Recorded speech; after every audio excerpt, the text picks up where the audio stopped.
I'm Charles Harvey McTier. Harvey was my mother's family name. My father was a Methodist minister, born in Jefferson County, Georgia, and he was a member of the South Georgia Methodist Conference.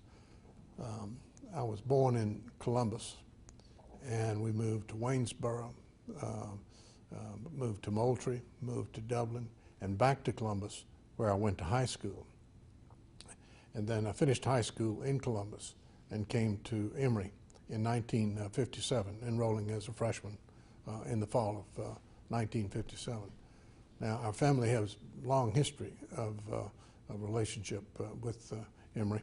My father is a graduate of the School of Theology. I think it was a 1925 class. Interesting about my father, he was born in 1899. He died in 2000, meaning that he lived 100 years. And he's very proud of the fact that he lived in 3 centuries.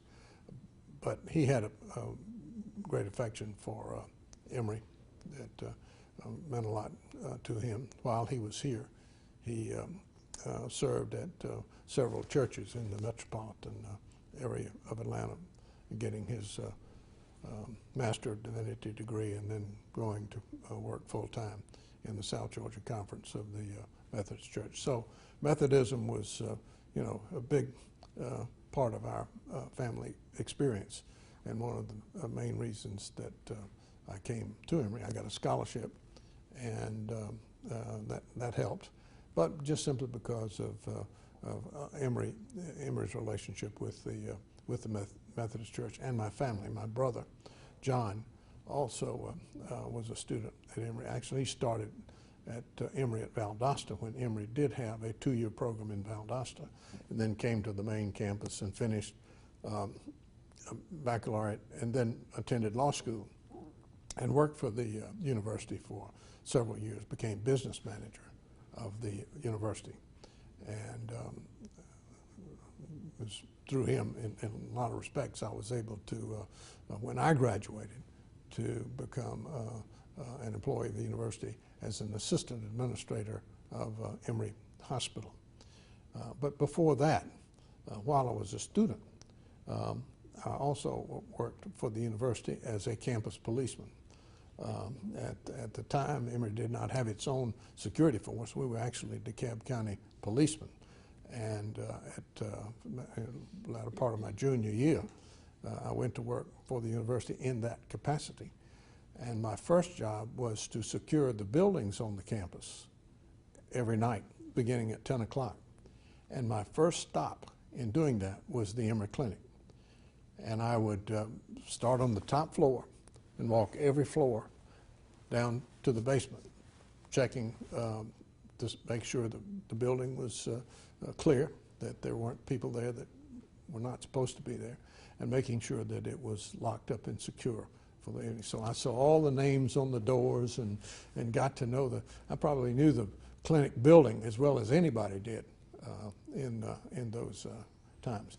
Then I would leave the clinic building and go secure the physiology building, and then the anatomy building, and then come to the Woodruff research building, and then girls' dorm, and then the main campus, and so forth and so on. So I walked this campus as a student for 2 years, and knew things very, very well about the physical aspects of this campus. Then, when I graduated from the business school and then took the position as assistant administrator of Emory Hospital, then I began to know the people of the medical center, as we called it then. And people like Dr. Scarborough, I did know Dr. Scarborough, and others, like Willis Hurst and Bruce Logue, the giants of the Finney Calhoun, and many others of the clinic and of the medical program in those years, and what a rich experience that was. After serving 2 years as assistant administrator of the hospital, my job was really what they call patient affairs. And that was really to make sure that we understood how the bill was going to be paid when the patient came in, and then to interview the family when the patient left, to make sure that insurance was taken care of and those kinds of things. But there were other matters in terms of patient relationships that I was responsible for. And then, not too many months after I had started work, that was in 1961, after I had graduated. And not too long after I had started, then I began to pull weekend duty, which was the administrator on duty over the weekends. And here I was, 21 years old, didn't know anything, and responsible for administration of the hospital on the weekends. I quickly learned that if there was anything that go awry, go find the head nurse. She was going to take care of whatever needed to be done. But that was a rich experience for me.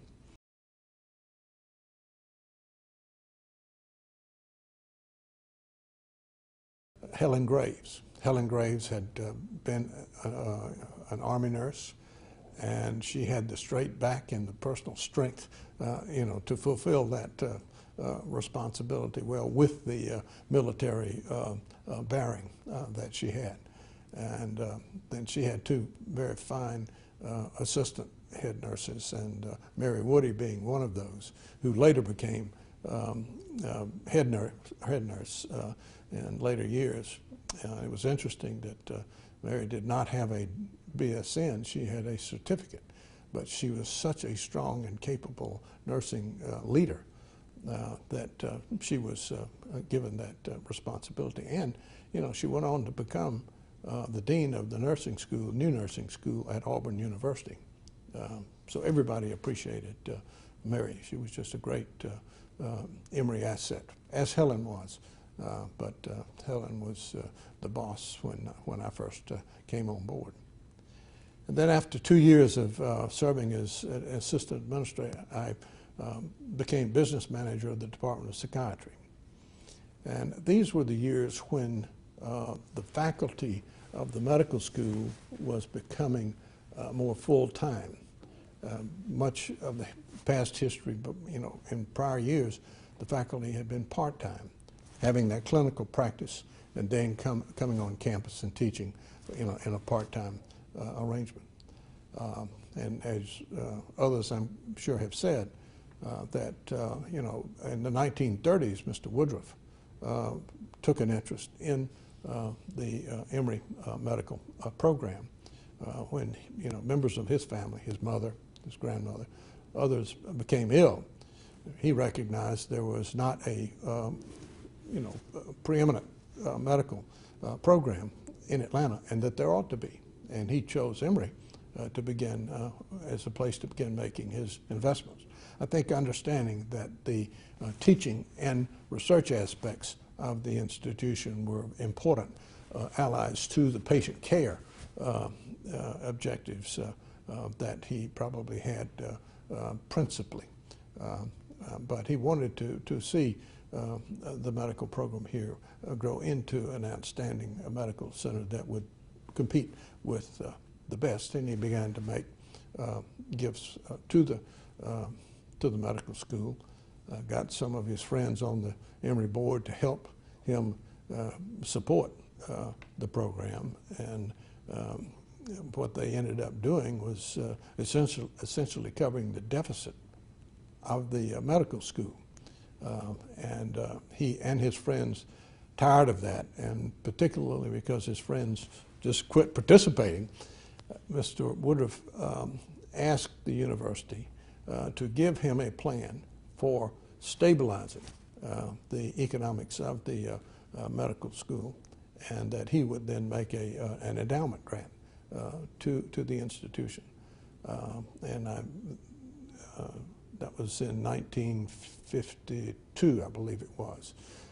And Dr. Philip Weltner was philanthropic advisor to Mr. Woodruff at that time. He had been one of the first regents of the higher education system in Georgia, and became chancellor of the higher education, and later president of Oglethorpe College, and after he had retired from that, Mr. Woodruff had asked him to be his philanthropic advisor. So Mr. Woodruff requested of the university to Dr. I think it was Goodrich White and Beaufort Jones, who was vice president for administration, I believe, at the university at the time, was given the responsibility of developing the response to Mr. Woodruff. And so he went about with, of course, great involvement with the leadership of the medical school to develop a proposal that would go to Mr. Woodruff. And in that proposal was the establishment of the Emory Clinic, which would be a partnership of the physicians who would teach in the medical school. And they would have their clinical practice there. They would support them, themselves that way, and then hopefully that the clinic would be able to contribute something to the advancement of the medical school as well. And it did over, and still does over all the years. So the plan was submitted to Mr. Woodruff.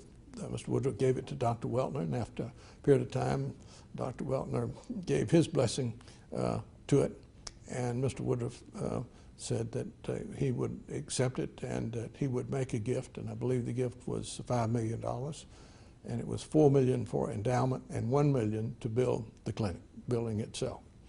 So that was the beginning. Now, Mr. Woodruff had also gone to New York with Robert Mizell. Robert Mizell was a big figure in the developing the relationship with Robert Woodruff. Mr. Mizell was vice president of the university with, I think, principal responsibility for development type activities. I think it went beyond that, other business responsibilities as well.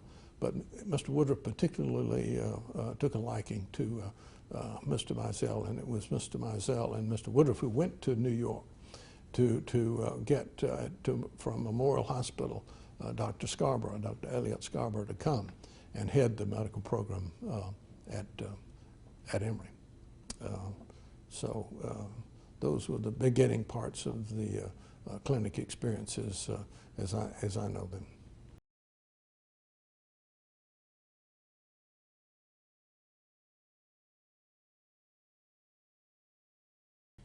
Well, when I started walking those floors and locking them up, locking up the building, so I knew it as a student. Then I knew it, of course, more intimately when I became assistant administrator at the hospital.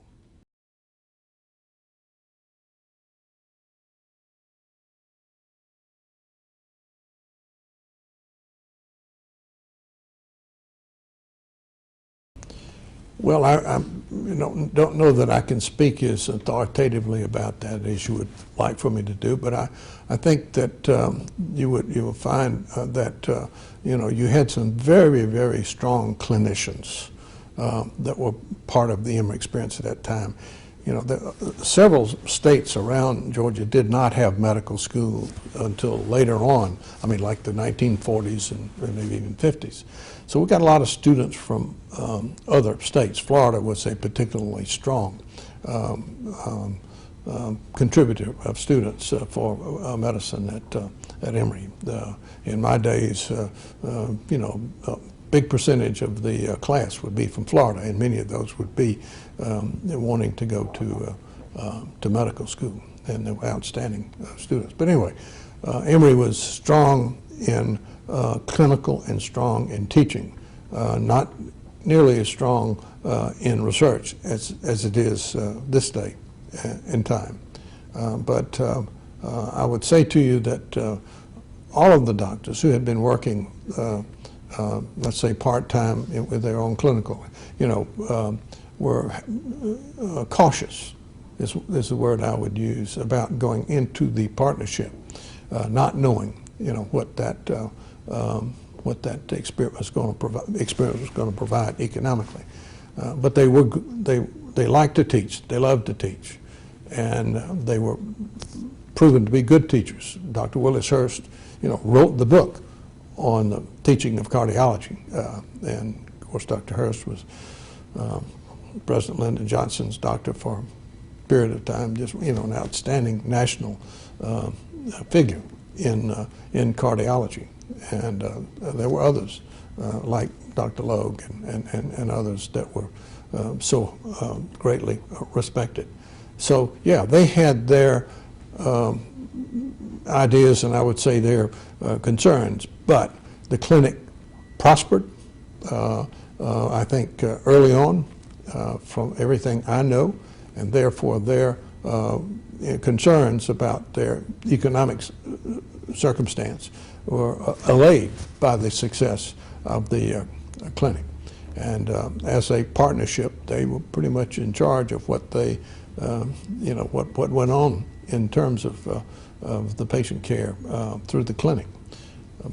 Barney Chisholm was the business manager, and I knew Barney well, and he looked after his physicians very carefully. Did their tax returns, all their tax returns, and so there was a closely knit community of doctors, and that was another, I think, one of the important elements of the success of the clinic, is because it was a closely knit gathering of the physicians. Then, however, like in a lot of cases today, there were silos, within the clinic based on the various disciplines, radiology, cardiovascular surgery, or whatever the department might be, sort of looked after things somewhat independently, and some made more money than others, and there was always issues around the division of the let's say the profits of the clinic.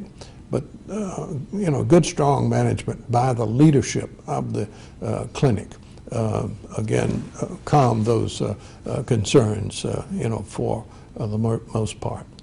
After being assistant administrator, then went over to the Department of Psychiatry to be business manager of the Department of Psychiatry. And it was during the period, that was one of the latter departments that was changing from a part-time faculty to a full-time faculty. And Dr. Bernard Holland was recruited from Columbia University to come down and head up the department. And during my experience there, I was 3 years there, I saw him bring in some outstanding psychiatrists and others in the discipline, such as social workers, psychologists, Kai Erikson, who was son of Erik Erikson, and sociology, great, and just it built a very strong department. And I could see firsthand how the evolution from the part-time faculty to the full-time faculty, and how valuable that was to the university. Alfred Messer came to be head of the family psychiatry division, and Jim Alford, Dr. James Alford, he came in to be part of that group therapy process. And in that experience, we had a photographer who developed the technique of a split screen, and when you would get the patients to agree to do it, they would take films of the group therapy sessions, and when the person was talking, one part of the film would be right on that person talking, and the other part of the picture would be on all the members of the group to see how they reacted. And that became a teaching technique, and I would say a research technique that proved to be valuable, and it was somewhat unique to the Department of Psychiatry at Emory.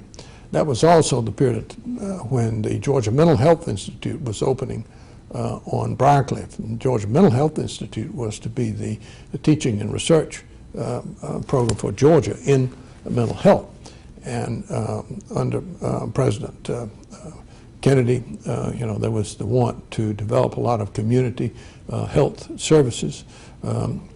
So this Georgia Mental Health Institute, receiving some federal money to get it underway, was built on Briarcliff, a considerable facility, and the Department of Psychiatry was given the contract for teaching research at the Georgia Mental Health Institute. So I came on board just as that contract was being put in place. So that gave further, responsibility and attention to mental health and psychiatry at Emory. And I could see how psychiatry advanced in the context of the medical programs here.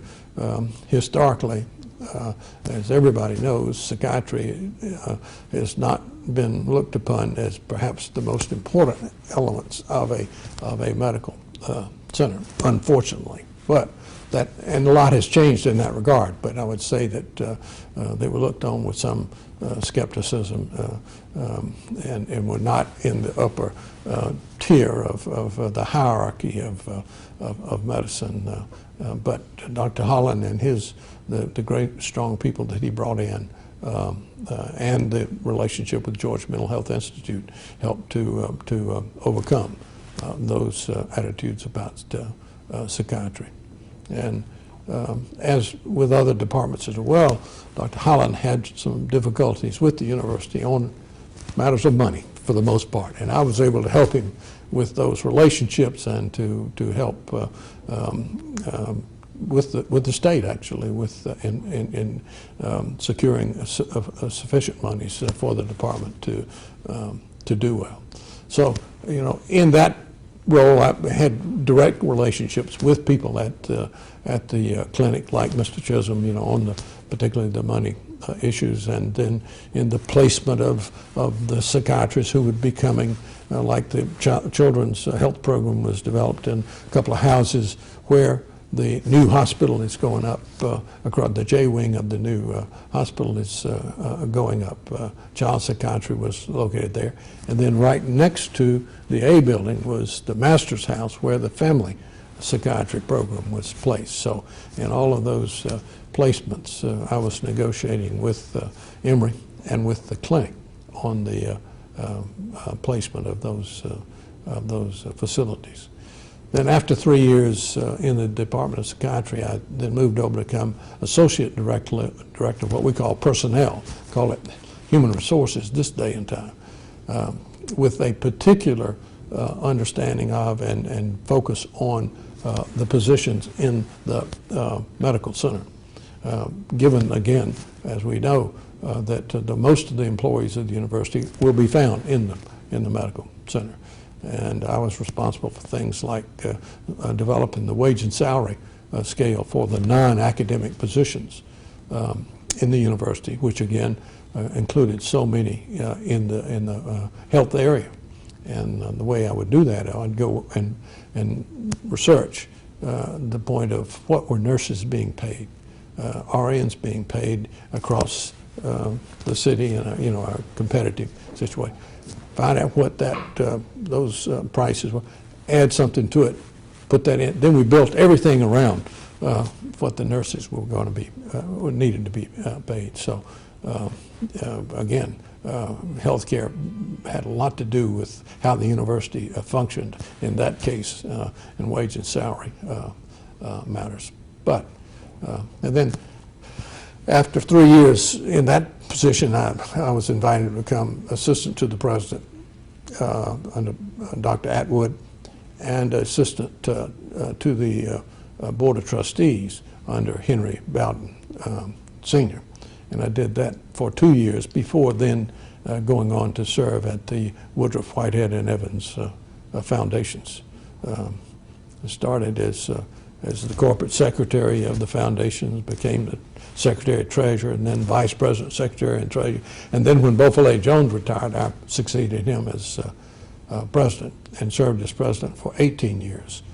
And then stepped down as president in 2006 to become a trustee of the, I stepped down a couple of years earlier than I had intended to because I had the opportunity to go on the board of the foundations, 3 of the foundations. Joe Jones, who was Mr. Woodruff's closest associate in business, personal and business matters, had been chairman of our foundations, and he passed away. And I asked if I could succeed him on the boards in his place, and that was accepted, and so I stepped, and then therefore served on the foundation boards until last year, 2015.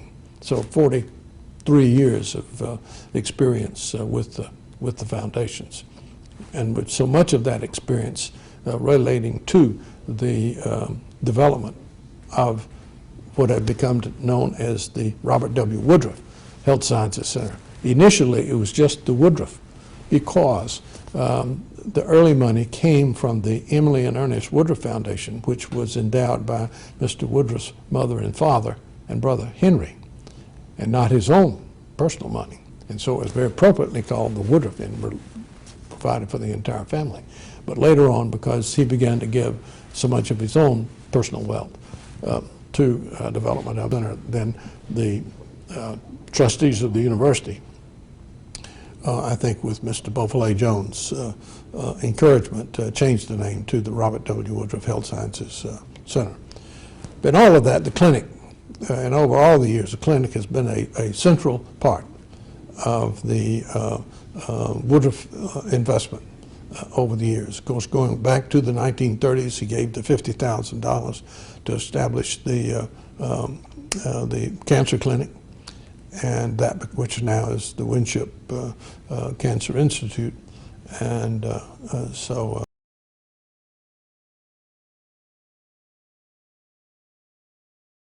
That was the first gift. That's correct. There were other gifts beyond the 50, between the 50 and the endowment gift. But the big change came when in 52. Yeah, and the clinic was established, I believe, or actually January 1 of 1953.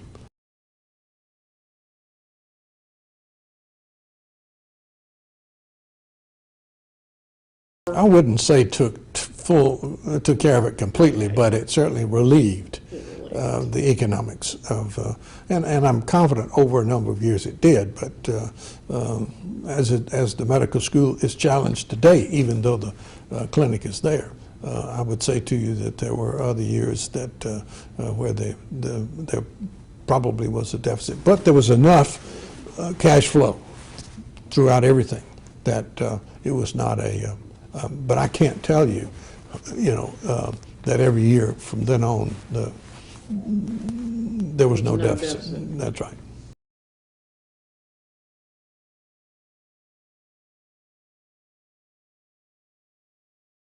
Right, and while there may be some and many who were paid for their part-time service in the faculty, it was not a great sum that they were paid. They had to survive on their clinical practice outside of the university, outside of the medical center. So yeah, and there were some who simply volunteered, wanted to teach, who felt competent enough to be teachers and were recognized, by the university to be competent at, and so they were given the ability to be teachers. But yes, they would volunteer their time. But again, you had those that were also received some compensation for what they had.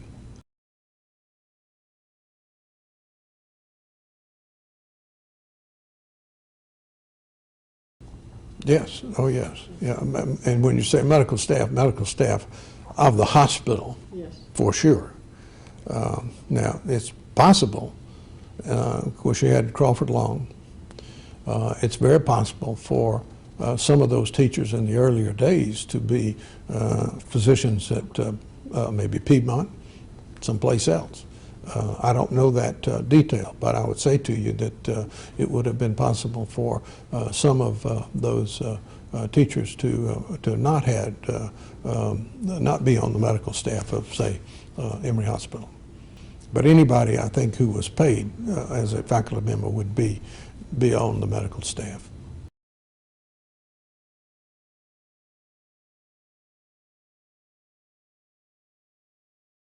Well, the foundations, the Woodruff, Whitehead Evans foundations have such documents. I've got a few copies in my files. papers are going to the Emory Library, to special collections there. And so we're in the process of, I'm in the process of delivering those, as we speak. And there are copies of a few things in there that are important. But the core of it would be, the things that are most important are going to be in the Emory files and in the foundation files, which are in the hands of the foundations.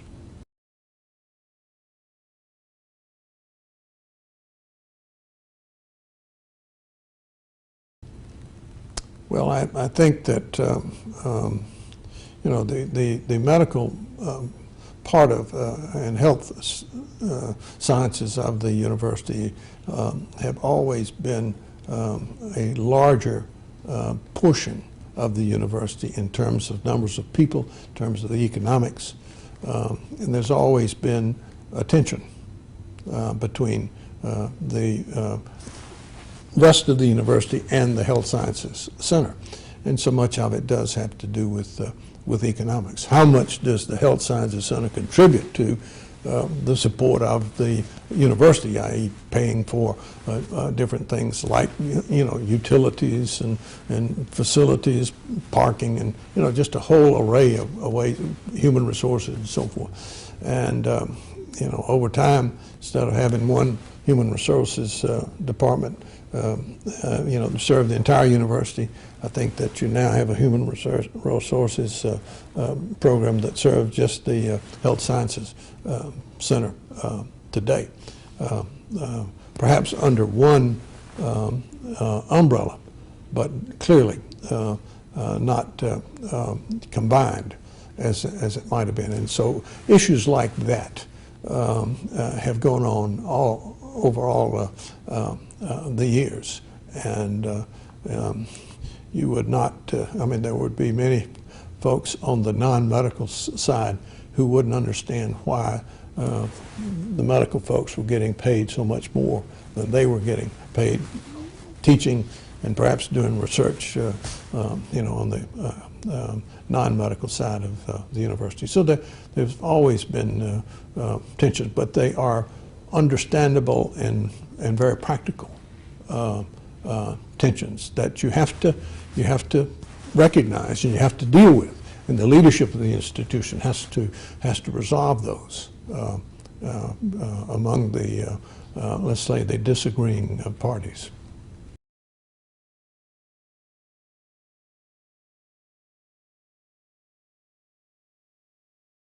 I think it's been accomplished over the years. Of course, during Dr.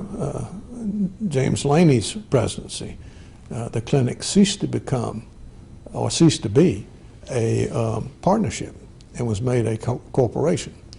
And that put the corporation more under the control of the university rather than a freestanding partnership. And that was a major change, giving the university an opportunity to have more say on particularly the economics of the clinic, and that was a major change.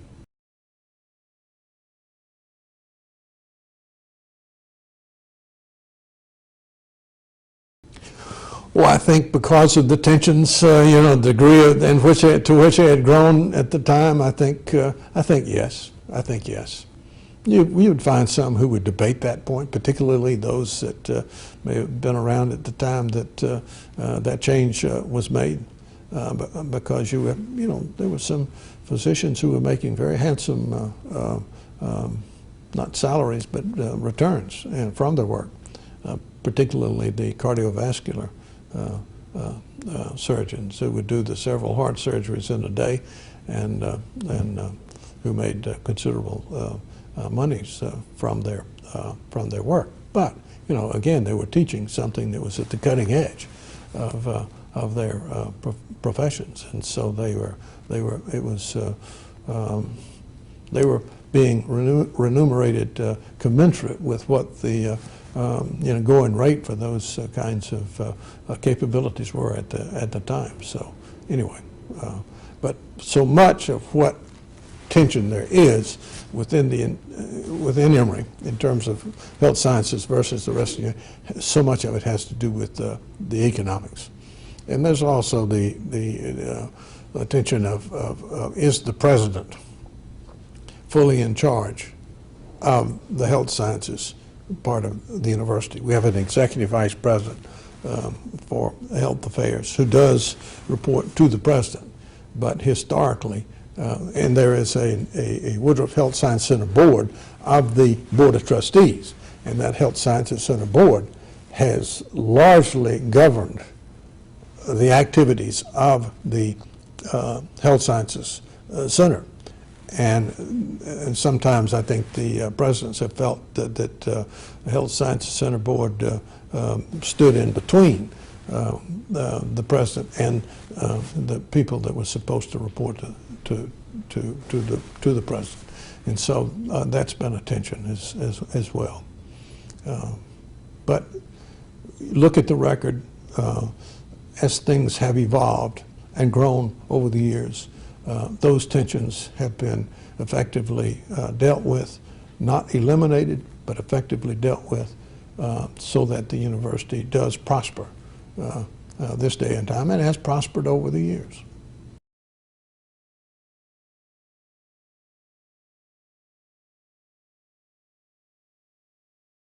Well, my relationship started in 1971 when I was invited to come and help administer the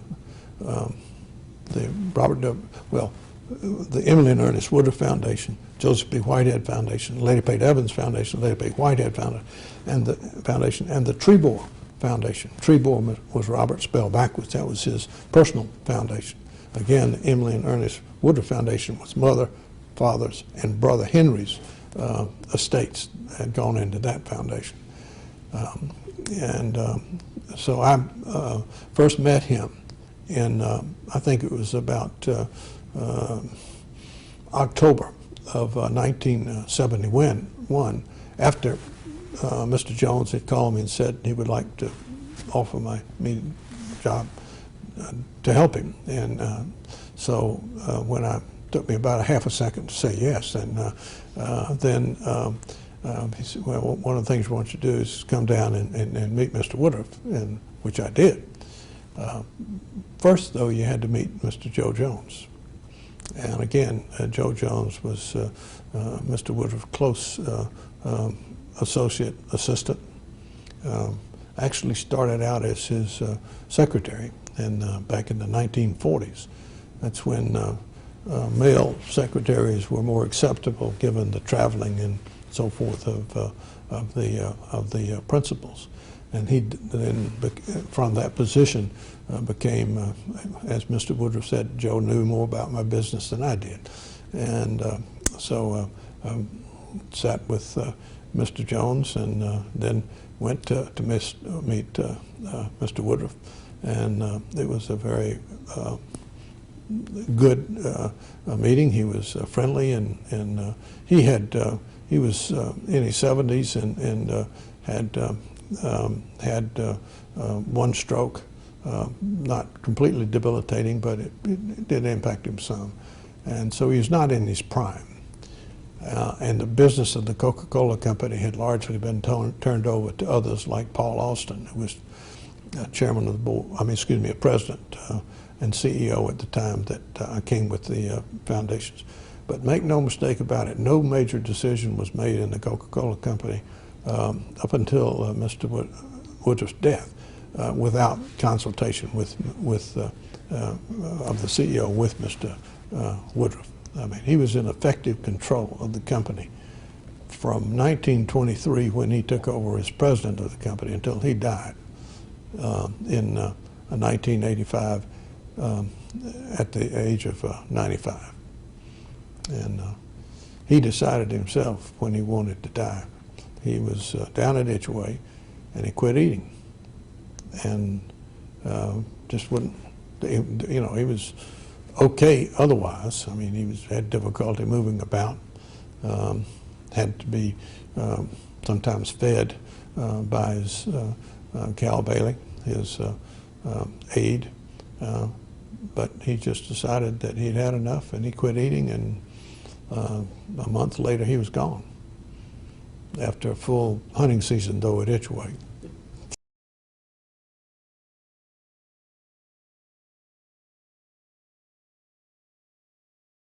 At the Coca-Cola Company. Not in the building that is the big buildings there now, but what they call the Plum Street building was a 4-story red brick building. There was actually a Coca-Cola syrup plant in that building, so it was there was nothing fancy about it. Mr. Woodruff didn't want fancy things. He was very comfortable with with modest surroundings, and his office was on the 4th floor, and he would go up this private elevator, and then again you went through Joe Jones to see Mr. Woodruff. Mr. Woodruff had a secretary named Mrs. Huffman, who was almost as old as he was, and so that situation stayed the same until she was gone and he was gone. But saw him at the Coca-Cola Company, and I was, working with the university. When I got the call to need to have the interview, I didn't have a what I considered to be appropriate shirt to wear. So I went down to what was the Emory men's store to get a nice fresh shirt, and the only one they had some stripes in it, and in my size. And so I had also worked for the Emory men's store my sophomore year in college, so that was part of my working experience before I went to work as a campus policeman. But anyway, striped shirt, I go down there, and the first thing Mr. Woodruff says to me, well, he said, "Oh, you have a Johnny Carson shirt on." And he laughed, I laughed, everybody laughed, so he was just affable. And of course, people had already, Buffalo Jones had already briefed Mr. Woodruff on my experience at Emory, and the fact that I had sort of grown up in the health sciences area in the medical center was an important part of my qualifications for doing that work. And then, through that experience, from then on, I had, very close contact with all the leaders of the university, the leaders of the clinic, the medical center, so forth. Knew them individually, and was with them often, and sort of understood a lot about what was going on out here. That was our job, to know, because the foundations were such serious investors in the medical program of the university.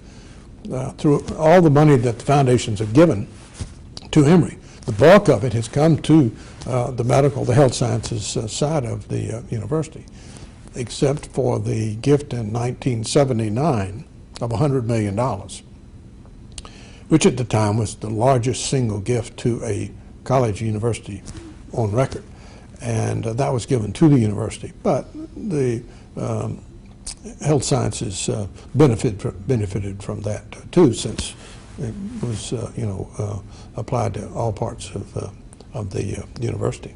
Like the Woodruff professorships were established in various programs around. The Woodruff Scholars Program was established. Jim Laney was president at the time, and he knew that he wanted to take that money and to be able to use it in a way to really lift up the university with new outstanding professors, and then the very best students that could be attracted by awarding them full scholarships to the institution. And that gift enabled that kind of investment, those kinds of investments to be made.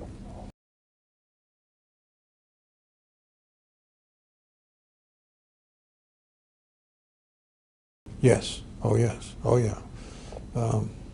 The gift was in 1979 was almost all in Coca-Cola stock, and Coca-Cola has done very well, and done very well for the university, and done very well for the foundations. I would say that some of the leadership later on decided we need the university needed to diversify at least some of that Coke stock. If they had held on to the Coke stock, the endowment would be considerably more valuable today than if they had not diversified. As I think Mr. Woodruff is quoted as saying, he never met a really rich person who was fully diversified.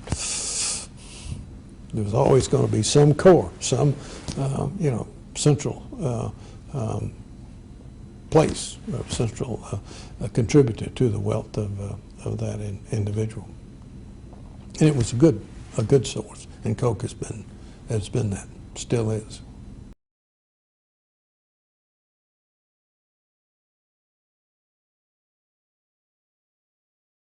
Well, I think that the leadership of the university, the board of trustees, and the presidents have recognized, the opportunity for the medical center, the health sciences center, to be something very significant.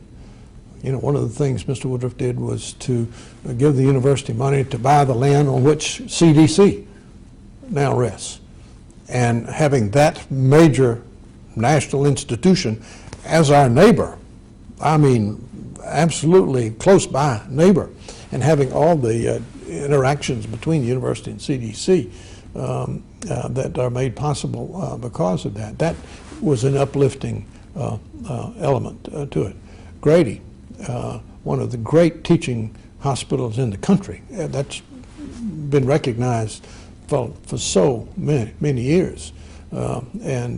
Residents seek to come after going medical school, and after to come to work at Emory because of Grady, and that kind. And then you had the top physicians, highly regarded in their various specialties, to be part of the Emory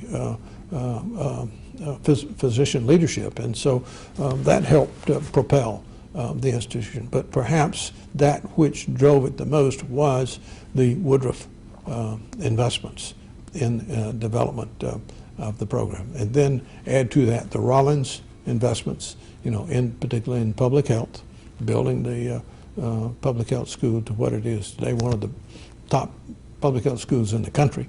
Again, next door to the Centers for Disease Control, which is where there's so many alliances there. So different elements to it, but I would say the principal element has been the ability to take advantage of the Woodruff investments, and to follow Mr. Woodruff's ambition of being a preeminent institution. And that's part of his legacy, is that not only provide the money, he sort of put in place the ambition. And that ambition, you have the Woodruff Leadership Academy that takes place within the Health Sciences Center today. And a big part of that curriculum is help get across the understanding that we have ambition to be as good as there is, and to have the finest and most capable people as our teachers, researchers, and clinicians. So I think it's embedded in the psyche of the leadership of the institution. I know it is in the board. I know it is in the board of the Woodruff Health Sciences Center, and it certainly is embedded in the executive vice presidents who have served as as the principal leaders of the Health Sciences Center. And Dr. Jonathan Lewin, who's just come, certainly, and I've spent time with him. He comes because he wants Emory to be as good as there is anywhere, and believes it can be, if it is not already. Okay. One, something I was going to mention about the clinic and Mr. Woodruff. Dr. Scarborough was here. Mr. Woodruff lived on Springdale Road. A nice home there. Dr. Scarborough lived down on Westminster Way, which is a street off of North Decatur Road near Claremont. Very modest homes. And Mr. Woodruff moved from Springdale Road over to Tuxedo Road, And he gave his home on Springdale to the clinic for Dr. Scarborough to live in. Dr. Scarborough, with his modest expectations in life, and I think his wife had a lot to do with it, said, no, we're going to stay right where we are. Sam Wilkins ended up in the house and eventually owning the house, and his family still has that. So that was a significant thing. And then one of the great stories about Dr. Scarborough was Mr. Woodruff loved to have him around. In fact, that was one of the great characteristics of Mr. Woodruff. He depended on others to advise him about what to do in business, what to do in terms of investing in Emory, in the medical health sciences. And so he was a man that just liked to have, and it was principally men around him. And one night, Dr. Scarborough had already gone to bed, and gets this call from Mr. Woodruff, want to see you. So he gets his clothes on and he goes to see goes to Mr. Woodruff's home. And he stays there for a couple of hours, whatever it is. And then he goes home, puts back on his bedclothes, gets into bed, and his wife asks him, what did he want? I don't know, he never asked me, never told me. So people responded to Mr. Woodruff that way because they knew of the strength and the commitment of the man, in this case, particularly to the institution, and they would do and would serve him in any way they could. And that was, again, part of this establishment of following Mr. Woodruff's ambition for the medical center at Emory.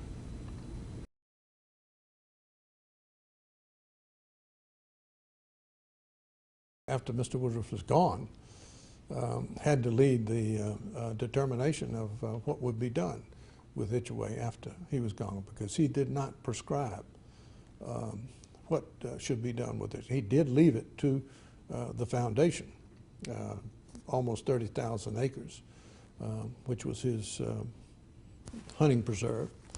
And so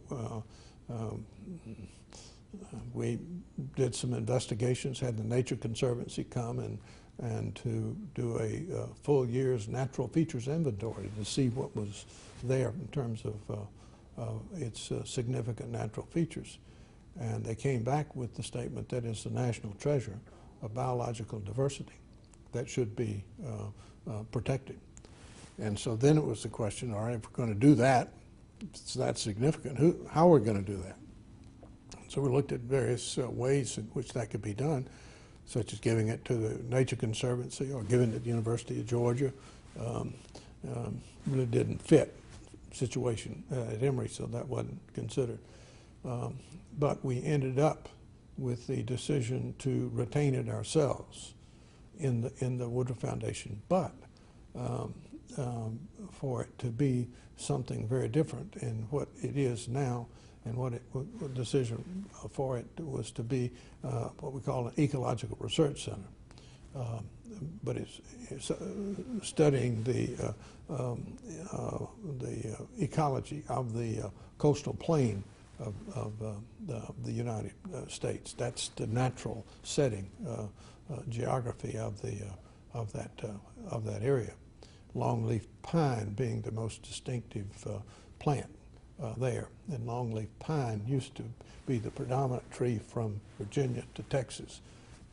90 million acres across the coastal plain of the United States, but all of which was cut and used as building material. A lot of it went to Europe. That's distinguishing aspects of longleaf pine is the fact that it has a lot of rosin. And when you cut the pine and the rosin dries, it's very hard. You can bend nails trying to drive nails into it. And it resists rot and it resists insects, i.e. Termites, because of the rosin in the tree. And so Itchaway probably has today the largest contiguous stand of longleaf pine left in the coastal plains in the United States. There may be some military bases that have more acreage, but Itchaway has well over 20,000 acres of longleaf pine.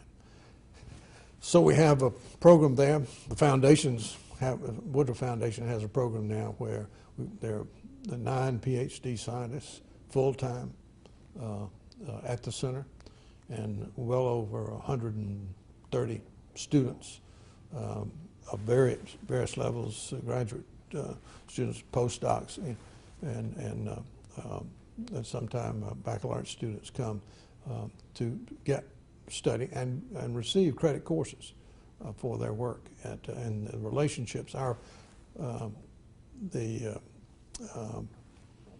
scientists at Itchaway have adjunct professorships at places like University of Georgia, Auburn, Florida, Cornell, had one from Purdue at one time. So they are qualified to enable the students to get credit courses toward their degrees when they come to Itchaway. So you've got students coming in and out of there all the time. And it's a center of examination research about water. Water, that's an important part of the coastal plain landscape, particularly since it's right there at the Flint River. And we have our water wars with Florida and with Alabama. And so, you know, and the farmers of South Georgia take so much water out for irrigation purposes. What's all of that mean to the landscape and to the water aspects of South Georgia? And Itchaway has been the Joseph W. Jones Ecological Research Center is so much a part of that. And the reason that it has Mr. Jones' name on the center is because after Mr. Woodruff died and after the decision had been made to establish the Research and Education Center there, Mr. Jones was chairman of the board of the Woodruff Foundation, and one of the senior trustees says, Joe, I'd like for you to leave the room. And Joe said, well, I can't. I'm the chairman of the meeting. And it was repeated, I'd like for you to leave the room. So he did. Well, in the process, the trustees decided to name the center for Joe, and because Joe had looked after Itchaway for so much of his time with Mr. Woodruff. So Itchaway is still a part of the Woodruff experience, contributing in very special ways, well beyond what it did when he was alive. But he loved Itchaway. He and Mrs. Woodruff had no children, in fact, Mrs. Woodruff tended to be a guest at Itchaway. The family of Itchaway looked after everything, from the house to the meals to whatever. And I think that you could say that the people of Itchaway were somewhat like family to Mr. Woodruff. Many of the employees' children were helped by Mr. Woodruff to go to college. Some became physicians, and other. You may have heard of Herman Cain. Well, Herman Cain was son of Luther Cain, who was Mr. Woodruff's aide before Cal Bailey. So his investment in the people of Itchaway were important, and something that Mr. Woodruff was, very good at, and I think he took great pleasure in it.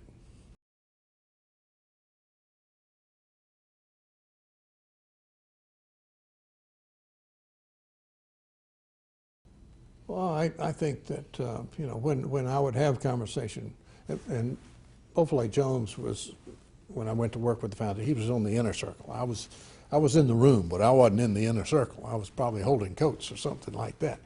But I heard the conversations, and then later on I had my own conversations with Mr. Woodruff about his interest in Emory. And he would always give credit to people like Dr. Scarborough and others Dr. Herndon and others who were close to him, for leading the way, so to speak, in terms of the accomplishments of the institution. And whenever you would say to him, you did a good job of it, he would always refer to the fact that somebody else had been the leader of whatever happened. So he's very humble in that regard. He could be different from that in situations where it called for it. There was a time when the Ford Foundation, and I forget the year at this point, had decided to make major grants in the medical area to medical schools. And there was a meeting that Mr. Woodruff was invited to talk about it. And I think it was in New York. And the discussion was, should the monies be divided among just a few of the top medical institutions, or should it be spread broadly? And there was, the major institutions like Harvard and the others, of course, clearly wanted most of the money to come to them. And Mr. Woodruff objected to, he took the position that the money should be spread more broadly. And one of the people in the meeting said, well, Mr. Woodruff, you're just trying to protect Emory. And Mr. Woodruff looked at him and said, no, I'll take care of Emory. That's not what I'm talking about.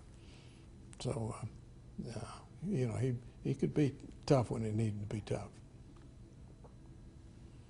Now, I don't use that statement very much with the Emory leadership because they'll expect another check, and or I didn't use that. But anyway, that was he had a great affection for the university and what had been accomplished. Different leaders over time, and he understood that the time would change leadership. I mean, he looked at the institution and with a much broader perspective than just who was in charge at that particular and where things were. He saw it in terms of a projection probably beyond his time, therefore the foundation, so forth. When I would work for the foundations, they were probably worth together, less than $1 billion. And now they're worth right at $10 billion. And so there's been extraordinary growth there and extraordinary capability to do all the different kinds of things that are done by the foundations.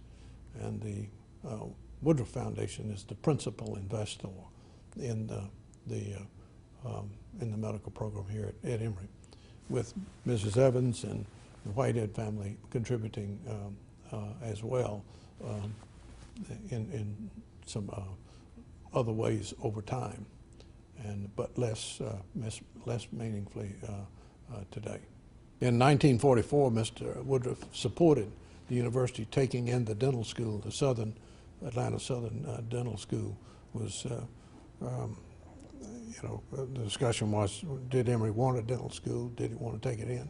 And it was Mr. Woodruff that probably made the final decision that it would be a good idea to bring it into the university. He was not party to the closing of the dental school.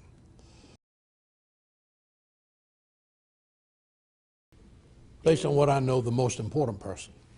And I would say that the report that came from the Beaufort Jones assignment to,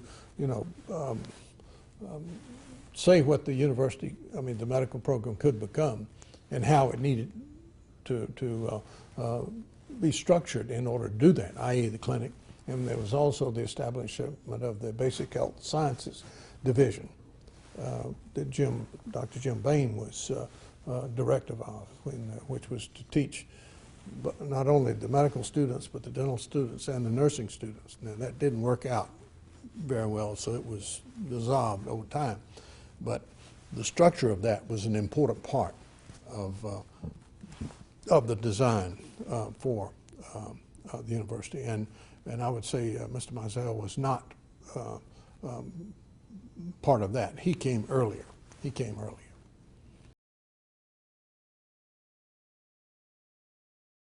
He just wanted to be outstanding.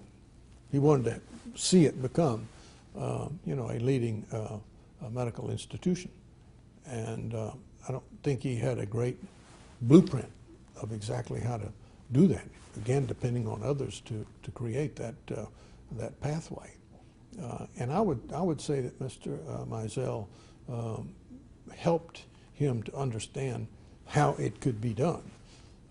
If Mr. Woodruff, I don't think he would have made the investment if he did not have a good understanding of what the elements were needed for the institution to prosper.